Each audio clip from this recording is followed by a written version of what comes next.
Hi everyone, welcome. This is Jenna Griffiths of Earth Uni. We have Markus Hirzig with us to discuss burnout today. Markus has been working with people for over 20 years. He started off as an osteopath, but is doing a lot of grounding work with people all around the world, embodying subtle energies and all sorts of other work. Welcome, Markus. Yeah, thanks, Jenna, for making this here happening and bringing us together. Yeah, we wanted to talk a little bit about burnout because this seems to be more and more an issue, not only for, let's say, high-class managers, but also for more ordinary people in a way. And therefore it felt important for us to talk about this and see if we can add some value to what you already know and what's interesting you. So feel free and happy to ask any question which is related to the issue from your side. So Markus, just very, very quickly, what is the difference between stress and burnout? Let's say that's a little bit like the cause and the effect, let's say.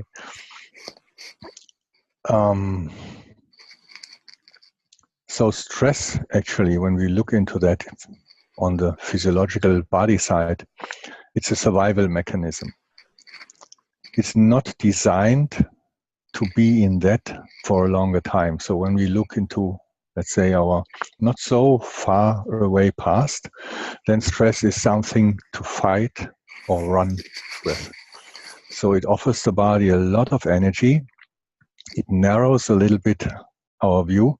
So we really can focus on one thing and then mobilize all the energies in the system we have to overcome the situation.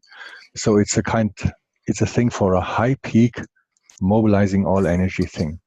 So just in case a saber tooth was standing in front of us, or we are in a existential fight, then we can really mobilize all energies in our system. As we see today, or nowadays more and more, is that we don't find an exit anymore out of this. So there is a kind of a chronic activation or chronic stress level in our system. So the balance of income and output of money, let's say it's a little bit like a bank account.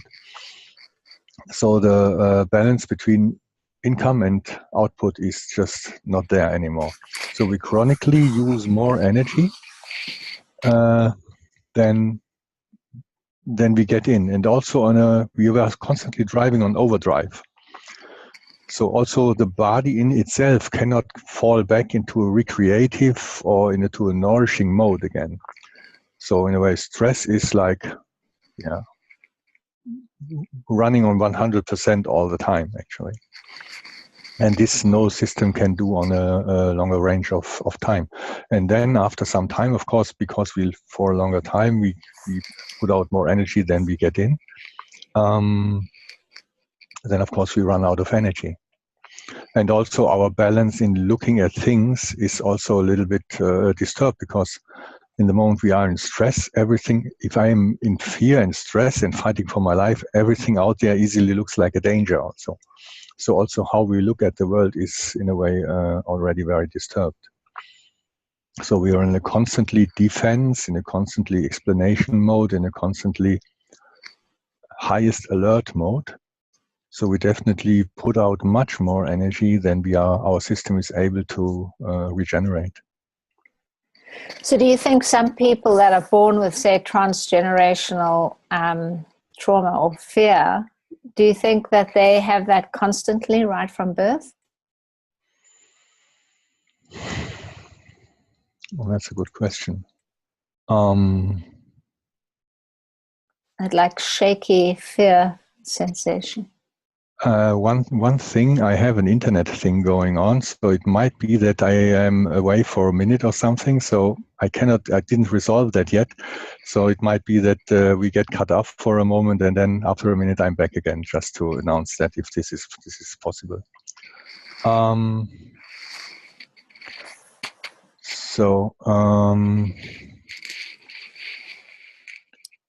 In a way, I would doubt that there is any person on the planet just now who is not born with kind of collective issues which are stored in our personal, our family, and also, let's say, our nation or bigger culture. So as we are yet growing into a perspective which can deal with this, we are still accumulating collective issues. So we only need to look, let's say, into Africa, we look into Europe and the wars in the last decades. So we are constantly generating new collective trauma. Or let's say, we are still in the loop which recreates that. So in the moment, we cannot clear that out of our system. We are in a way constantly threatened. This is on a personal, but also on a cultural way. So if there is a constant background noise, so something is, maybe it's from you, Jenna. So just in case, maybe you mute yourself. Yeah, now it's gone. The microphone was kind of moving all the time. So in a way, this is, let's say, a cultural imprint still in our system. So we are, in the last, let's say, 20, 30, 40 years, we as a human race are just learning to look at these kind of things. So around 1900, we first of all started to introduce something which is a medical psychology. Before, this was more kind of in the esoteric traditions or in the religious traditions. And then in the 1900s, early 1900s, we started to develop a psychology.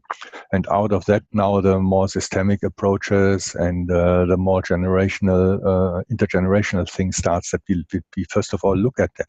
Because before, we live in this field of intergenerational trauma. So in a way, this is not something which is complicated to understand. We just need to look into a kind of a small village in Germany. So you think it's totally remote somewhere in the bushes outside.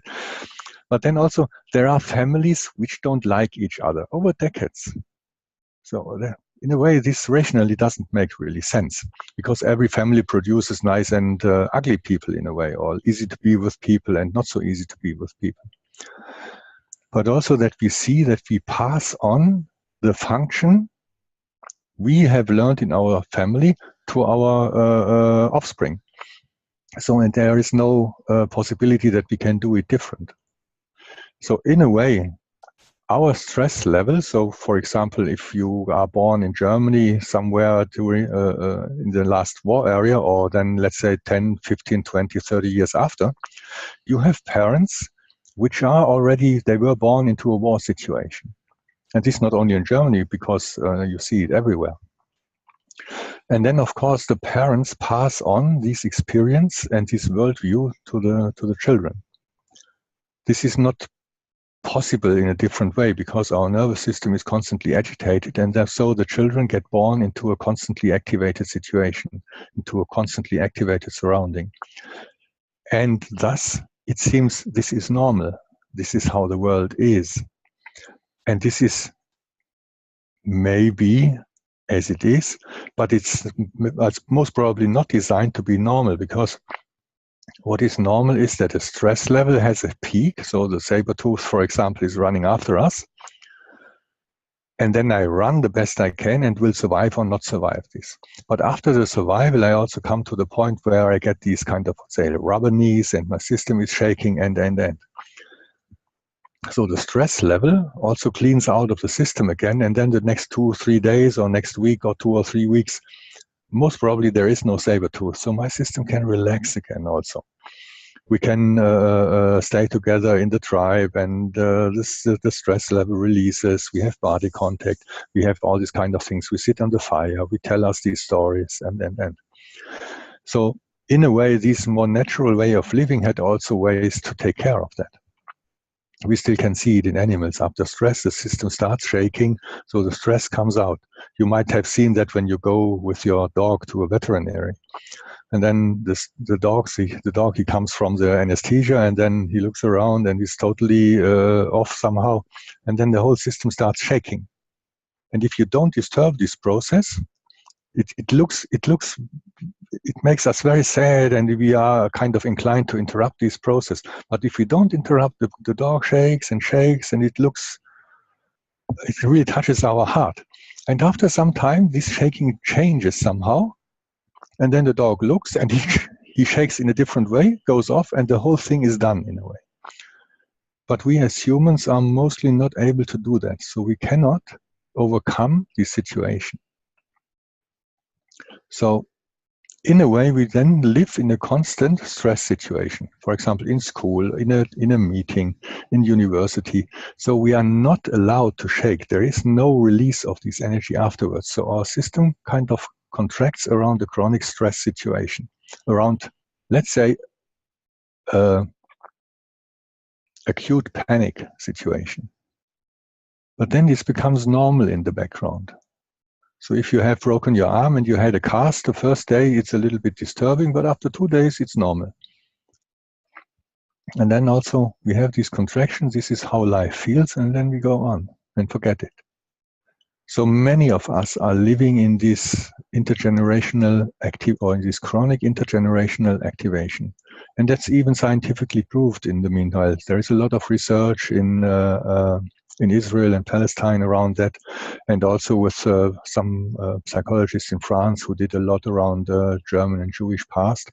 So you definitely can find these activations in the system. And there's also some new research of the University of Zurich, and they found in mice experiments that you really find physical changes in chronically stressed mice and also in their offspring, even until into the genes. So definitely we live in that. This is just a fact because life feels like that. And then we also have possibilities to clean that out of the system. So maybe when you were born, let's say in Germany in the 40s, 50s, 60s, you feel different. You are born in a different country than when you were born in the 70s, 80s, 90s. So we digest this energy also through our experience, through, let's say, in the end, maybe also through burnout and diseases, which we cannot. It's not easy to reconnect that to war, but my feeling is it definitely is. It's kind of basically stress-related overactivity and overuse of our energy. So in the moment we are constantly contracting around panic, a lot of energy, of life energy, circles around this issue, and then we don't have this energy free for our self-healing process. So how can we free ourselves from that? That's a very good question. I think first of all, we need to take this into account. Does that feel possible for me? And then also to look into that deeper, why kind of systemic therapy, family therapy, trauma therapy, which comes up more and more in the last 10, 15, 20 years. So there are already tools out there, and mostly they are only used if people are already in an acute dysfunction. So we hardly use these things for prevention, let's say. So there are not so many people looking deeper into that before we are sick, in a way. Before the balance of outcome and income, of putting out and income is chronically disturbed, and we are already much too much on the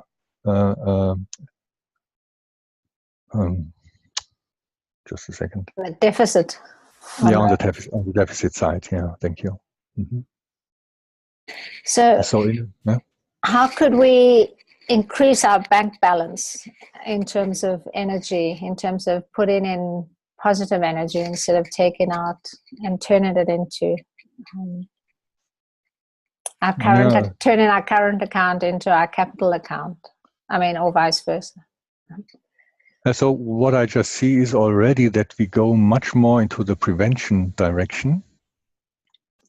And my feeling also, prevention is much more effective than caring about the thing when it's already in full use. So there is a kind of acute care, which also includes medical and psychological support. And there is also, let's say, kind of a prevention when my feeling is, oh yeah, I'm living in a constant chronicle state like this. So first of all, my system has to anticipate that. I say, maybe this is possible. And then also it needs a step to do something about that. So to go to visit some groups, to go to a stress management, or let's say these MBSR things which are coming up now, these groups of mindfulness, learn some energetic practice, learn some, let's say, Tai Chi, yoga, so that we get tools to, first of all, notice that our system is activated. Because this is the tricky thing, because it is normal, this is how the world is. This is we call it, this is my character, for example. No, this is not my character, this is just how I adapted to my surrounding. And then, of course, these adaptation fields, this is very, very important. So if we have learned to overcome our stress of childhood, our, let's say, not fulfillment of basic needs, then, of course, we learn behaviors to overcome that. In the moment we start looking at that, we also will reconnect to these basic needs and also to the fear, most probably. So our system is not so happy to do that. This needs all our already there stable maturity, so that we are able, out of this maturity, to include discomfort, to on purpose feel discomfort, on purpose reconnect very stressful situations and see this was then and now it's different. So it's a learning. We need to build resources for being stable and present in these situations. So my feeling is, when we, for example, okay, you're overstressed, you have some holidays, you recharge your batteries, and then you again start totally into the same cycle again. So it's a little bit like you have a fire already, and then you get more wood, or you get more coal for the fire. But then, of course, you burn it. So even if you get more resources, then it's very likely that you also will burn, or you will just increase the fire. Because our society also values this stress, because we can do a lot of things, we can work. So the stress, in a little bit, it's a kind of a dissociation. We are a little bit numbed inside, so we just can follow one path and just can also cut out the rest of the world outside. So we come into these disconnected states, disconnected from ourselves, disconnected from nature, disconnected from other people, of course. So, but the society as we have constructed it is also valuing that. So we are in a little bit a tricky situation here.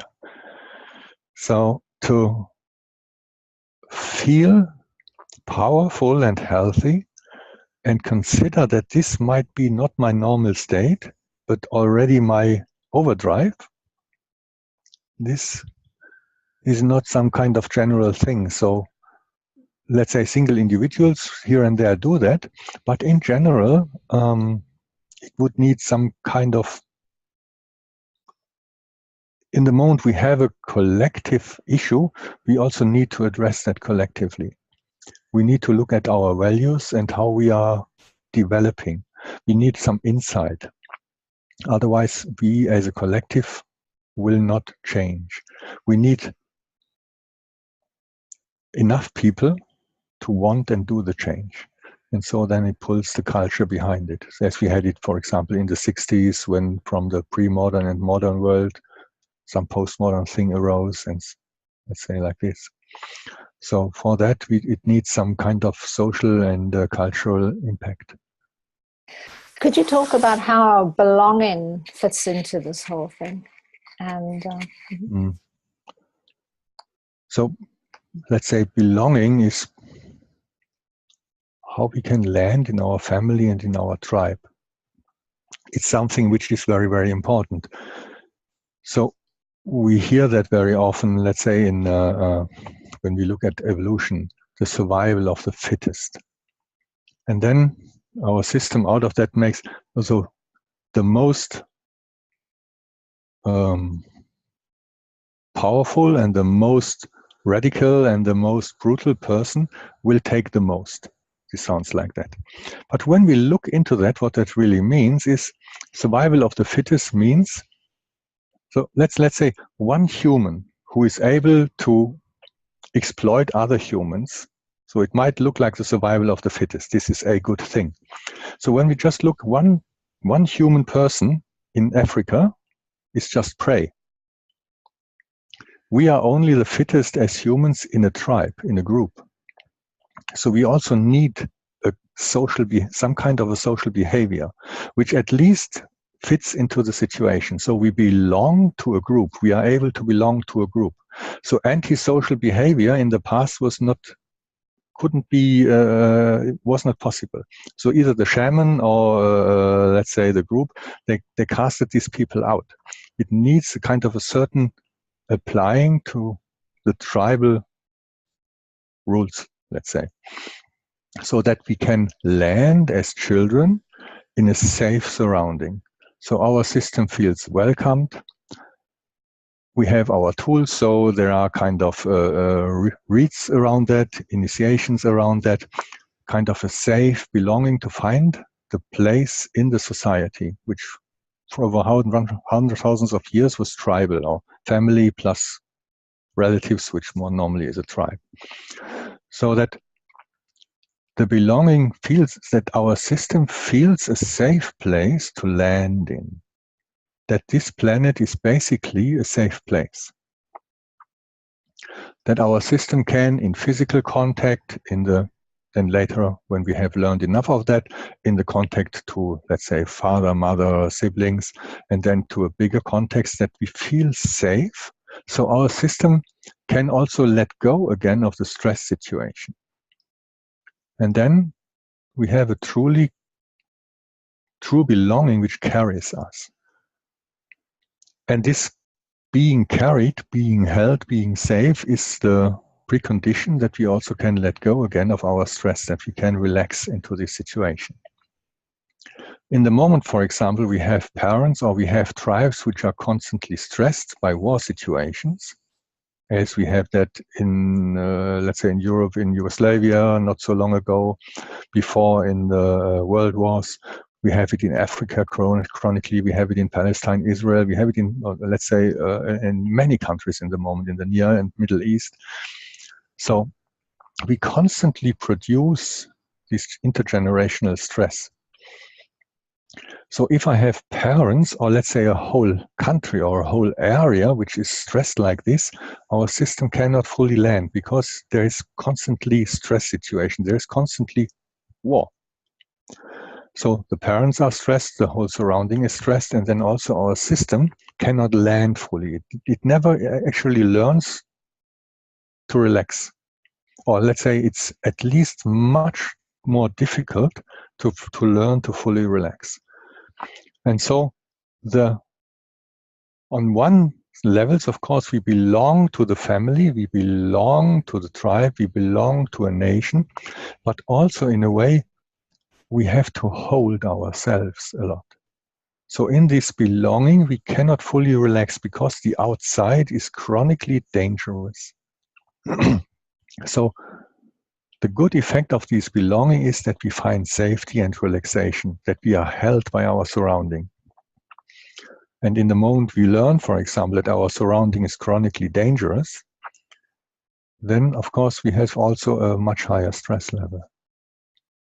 And this, of course, has kind of a balance. So some people have more resources to overcome that. So there is also resilience to that.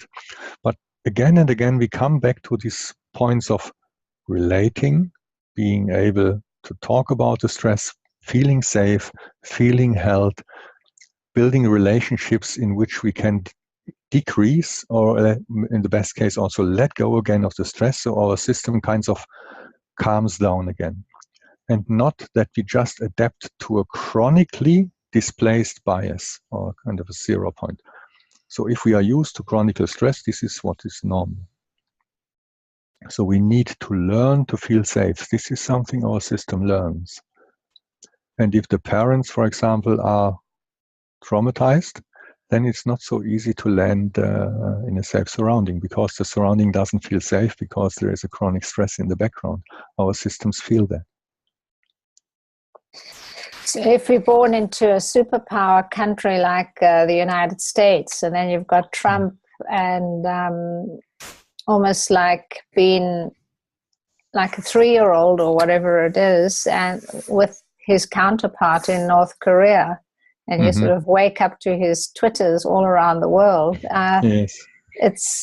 It calls for a different kind of belonging, doesn't it? It would, maybe, but actually we have the belonging we have. Also Trump has his belonging, and also the leader of North Korea. So maybe they are not so different, actually, because they only use the tools they have learned in their surrounding. So I have not so much information about Trump, and I also don't want to put him somewhere.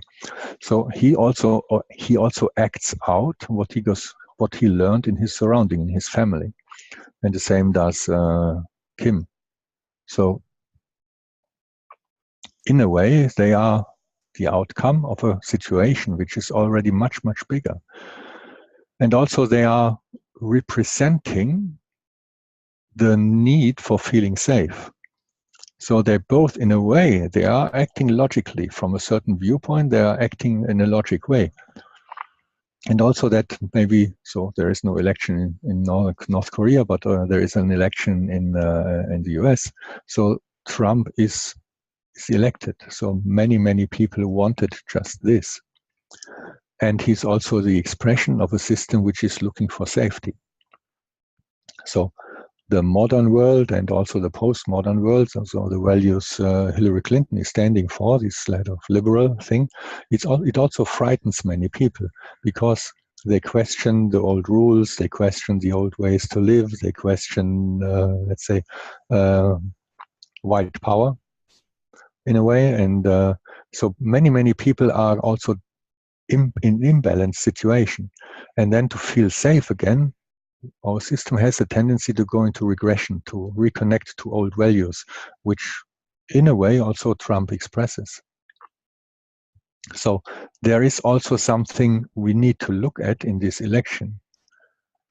Some things which, this is not only, let's say, bad, it's an old-fashioned way to deal with situations. That is necessarily, and also my feeling is it is already dangerous. So when people like this crash into each other, so in the past it was easy. They had just a club and then they could kill each other. But in the moment they have access to nuclear power and nuclear bombs, this is a very difficult situation.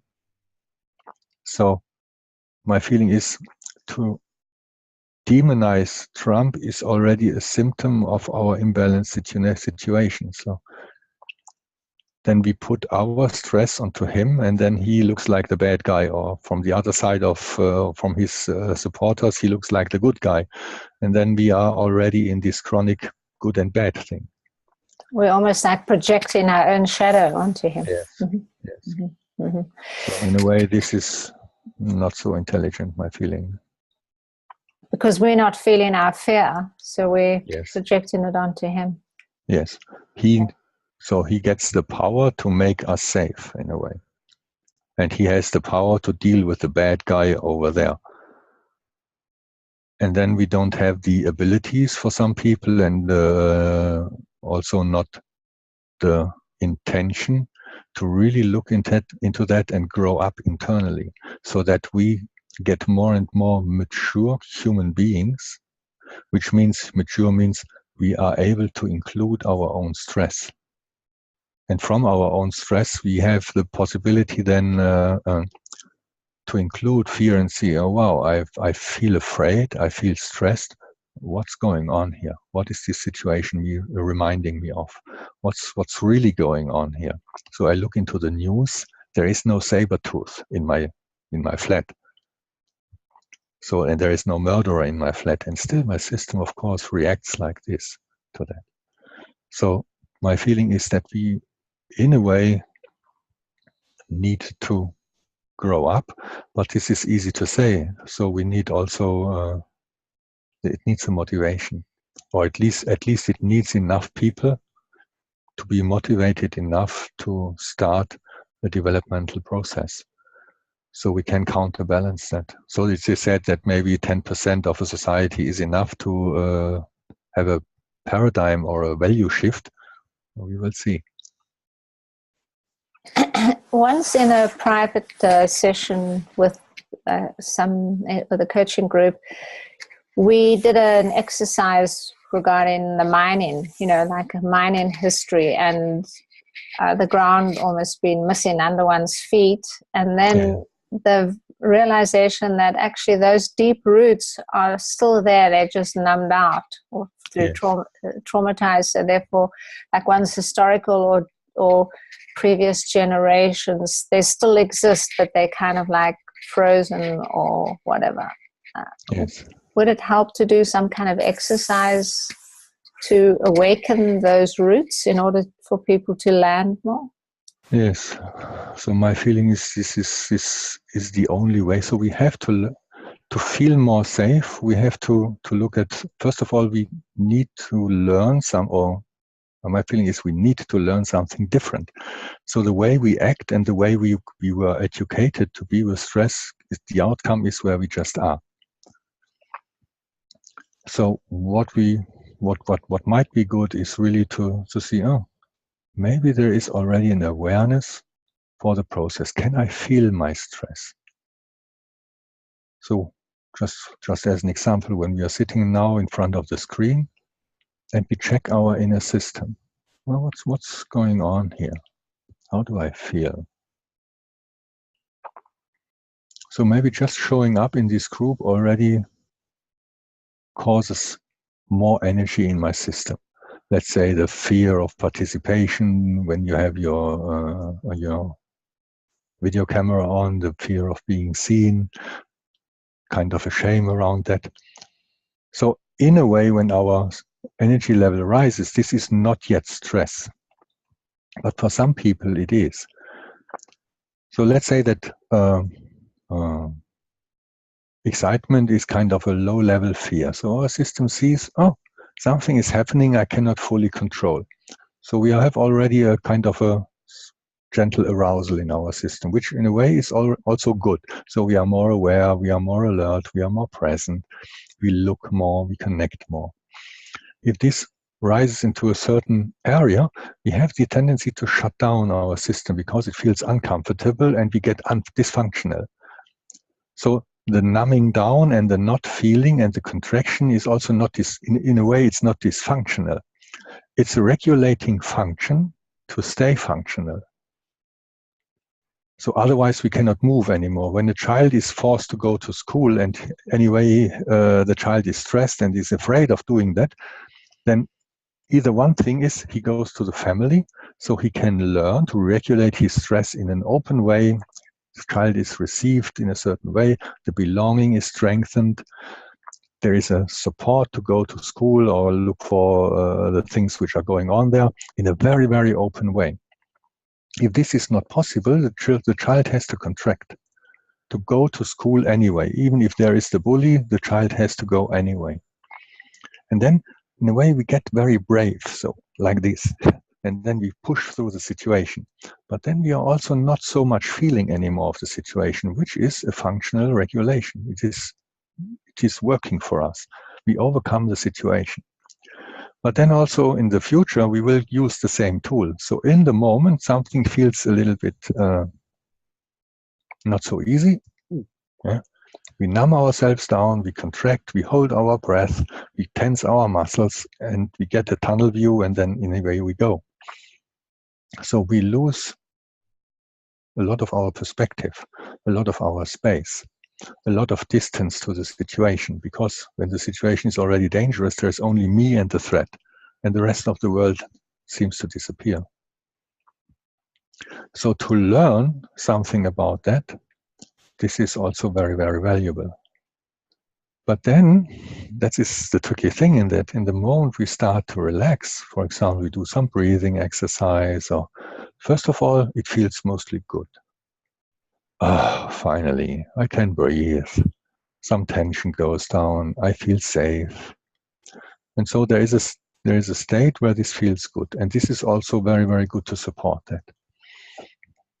Then after some time, when I go deeper with that, I also might come to deeper levels of stress where I hold real old feelings of being threatened.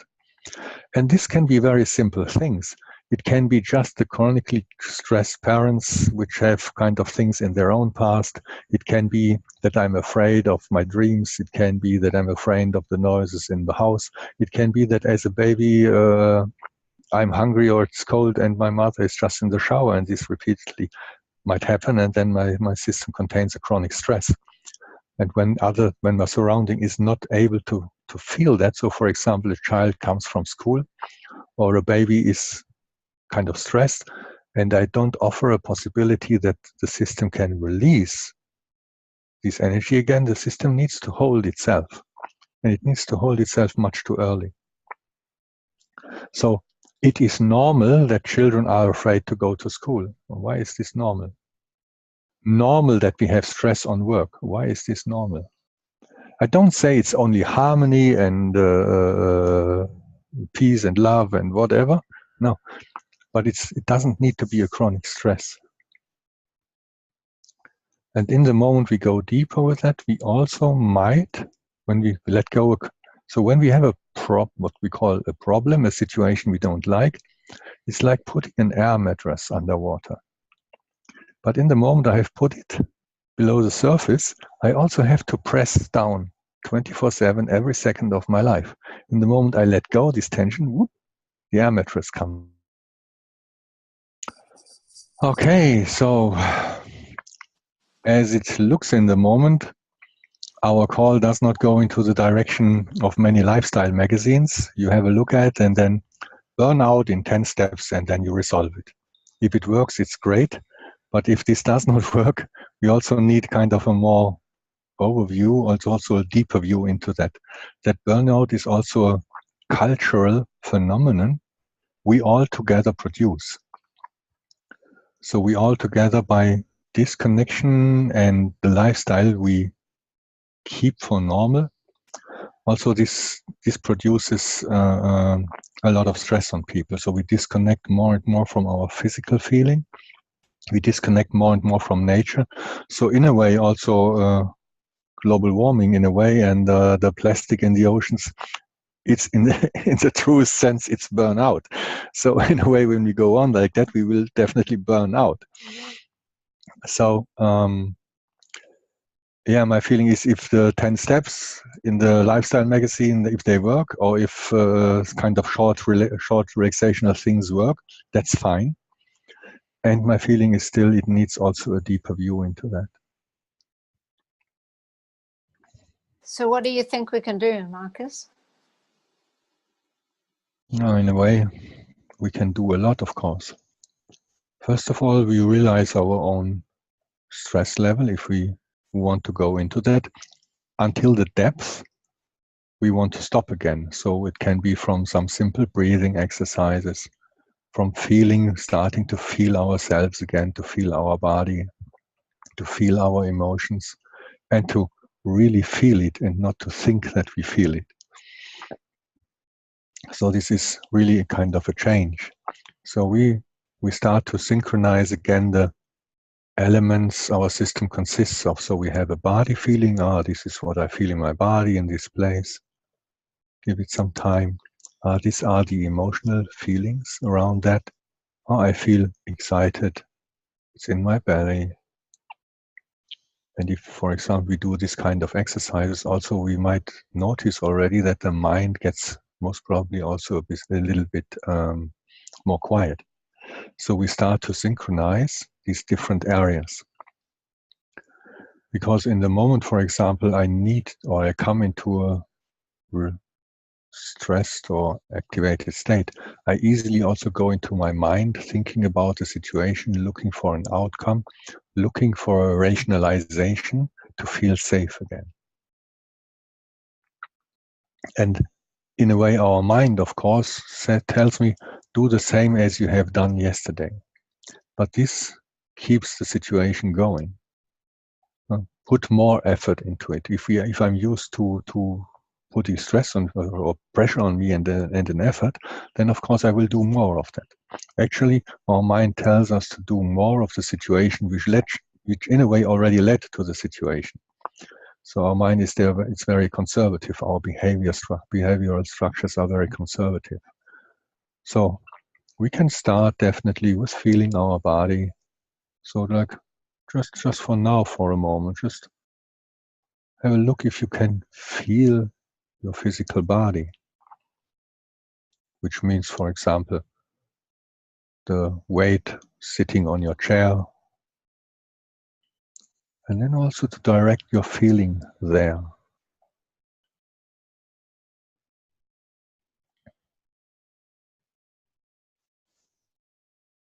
And then you might notice, oh, it's easy. For example, I feel the weight of on my sitting bones. I'm resting on this chair. There is the pressure, and I can go there.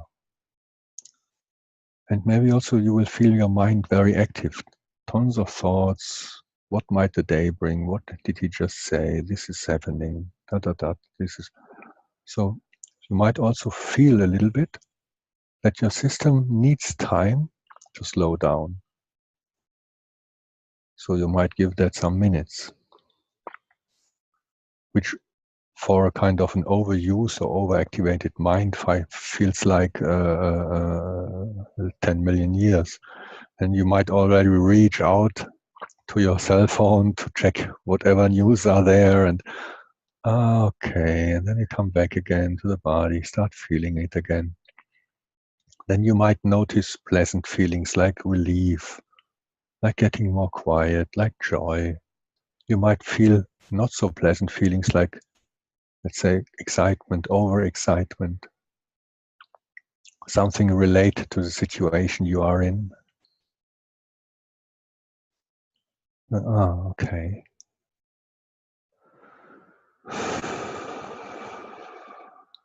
And in the moment these, let's say, more unpleasant feelings come up, our mind offers us distraction, of course. So, better look into your cell phone. Better check Facebook, Telegram, whatever. Better go to the kitchen. Better go into the toilet.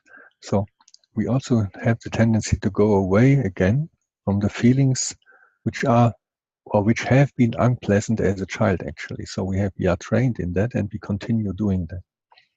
And so, in the moment I feel my body more, also pleasant or unpleasant feelings might come up. Restlessness. Can I feel restless? Take time to feel restless. Take time actually to feel my life energy wanting to move. So instead of now just running around in the flat, or instead of numbing me again out, is also, do I move enough? Do I physically exercise enough? Do I walk enough? Do I climb the stairs enough? So I don't need to go, in the end, to restless legs. So I start feeling my restlessness, and then again take my life energy, take it and do something, let's say, valuable with it. And then I might check my feelings. These I like, I don't like. I also can take time to feel restless. I can take time to feel activated. I have these butterflies, let's say, in my body. Okay. This kind of constant thinking is most of the time not, or the effect of the thinking is not feeling. And so the thinking is already effective, even if it has not a lot of outcome. The thinking tells me, I'm dealing with important things, but actually it's dealing with not wanting to feel. And so I might feel that my mind calms down, so I have less internal distraction. And then again, I might connect deeper to the feelings of the moment. But this, to start with, is maybe pleasant, maybe unpleasant. And for some of us also, in the moment I start connecting to deeper feelings and my system is very stressed, very activated, I also might touch early traumas or kind of very unpleasant situations. Then also it might be a good idea to talk to a therapist. So not to do everything on our own, which in a way already is a symptom of an imbalanced system, because we are social beings. If we didn't learn that going to father and mother is safe, they accept me as I am, so I will not do that in my life. I need to process the most existential information only in my system.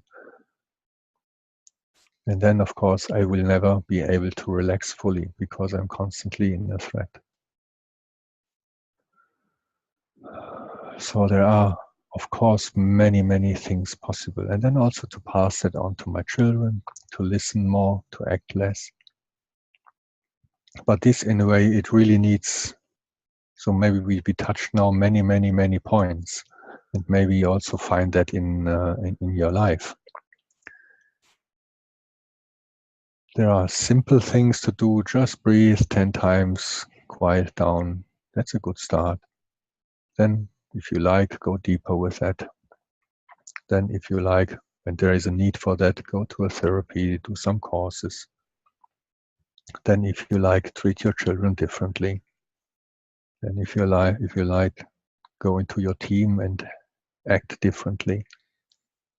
And when you really want to go deeper, there are, of course, many, many tools around, from things which might even be supported by your health system, the prevention system, up to meditation and then.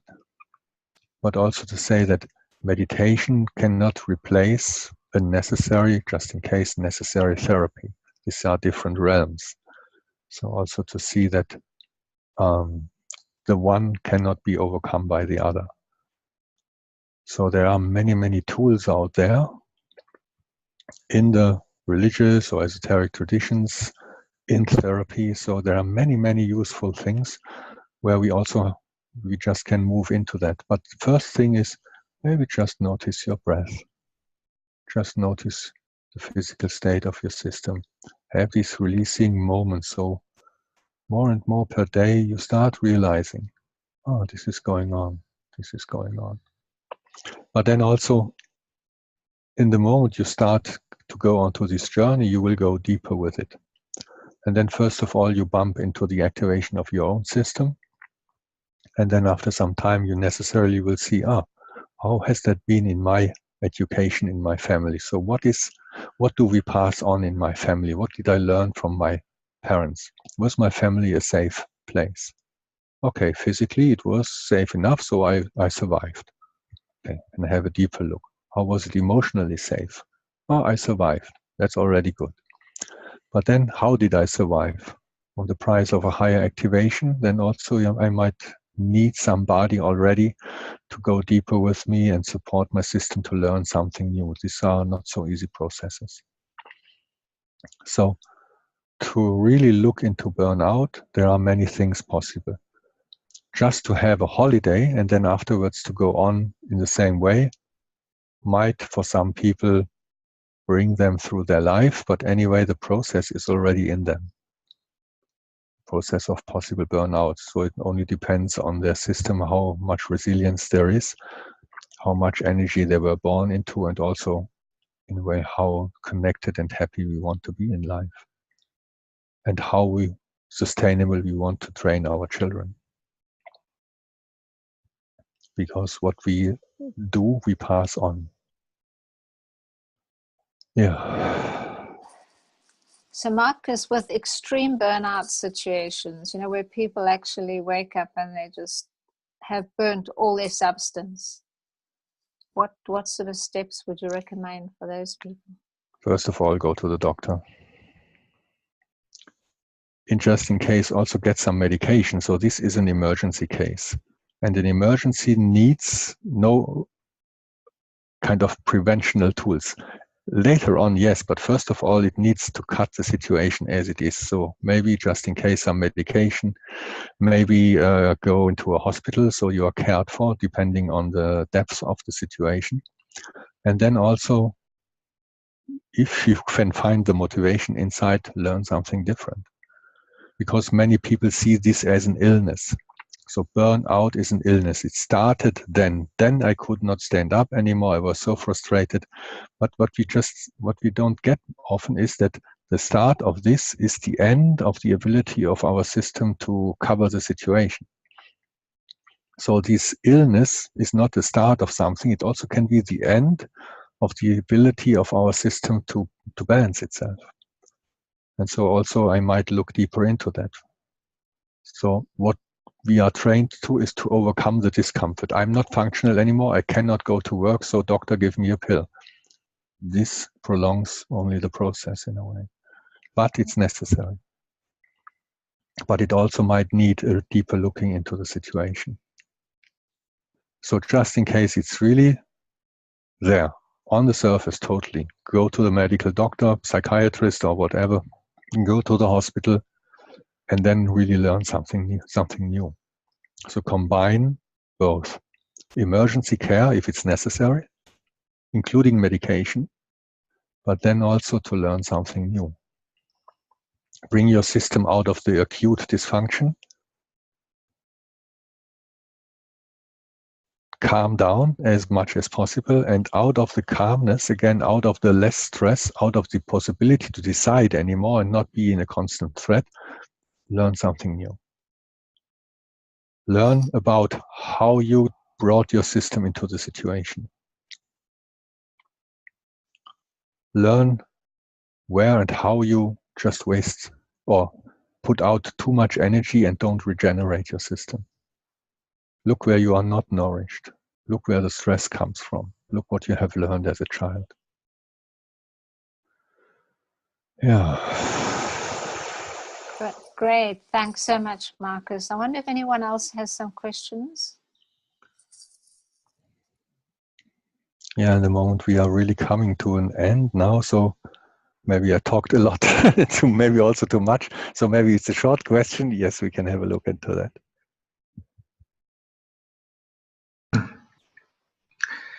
Hi, Markus, and Hi, thank Farah. you. I don't really know if I have a question. It was more like I wanted to show up. I had different things and different words that struck me during your monologue. Monologue, yes. So I have stress and burnout. This is more like finding key factors within it. So I find I have stress and burnout, belonging and safety, fear and isolation, and putting all of those things together, the need this question, which is how to navigate. Which is the reason I showed up this morning, is because I'm looking for clues in how to navigate. When you talk about stress and burnout, it's something we're all familiar with, and it can happen on many different levels. For myself, I'm experiencing a type of emotional burnout, and I noticed that my conditioning and my fallback position in these situations is to isolate. But then in isolation, it almost becomes its own little storm in a teacup. It becomes something that, and so it's more like I don't have so much a question as a share, and it was to share those key thoughts and elements that came out of your talk. Yeah, and my feeling is you're already highlighting some of the points we looked into that. So if we are threatened, what kept us alive as a race is to go back into the tribe, to connect. Fear is not an isolating feeling. Fear is normally a feeling where the child runs back to the parents. And this is the best place to be, of course. If we learned that going to the people who should support us, let's say the parents, let's say the teachers, let's say the big siblings, if this does not work, then we learn to do it on our own. But this is for our inner being and for our inner wiring is not functional, because we have to learn to stabilize ourselves in a much too young age, and we are not supposed to be like that. We are a social being. So what you already described is a symptom I think many millions of people in Western countries can say. Maybe also in Asia, I have no idea, but I would expect that. So we pull back. That means we do that what we have learned. They, even my clan, even my clique, even my group, my peer group, they are not safe. I have to do it on my own, but in my own I will not find safety. So I'm already in this process. And so to learn again to relate to the people where it works with. And even if it's to start with a therapist, that's already great. So the process you describe is classical. This is leading not in every person to a clinical burnout situation, but it already describes a function which leads to this process. So that we learn again to stabilize us in social surrounding. We need to relate. Otherwise, our stress will not go down. The child needs the space of the parents to relax into. If this is not given out of whatever reason, this becomes a function. And then in the moment we get afraid or in kind of a situation which is difficult, we remove. We try to solve it in our own system, but there is not the information to overcome the situation. So in a way, we go on with what we have learned.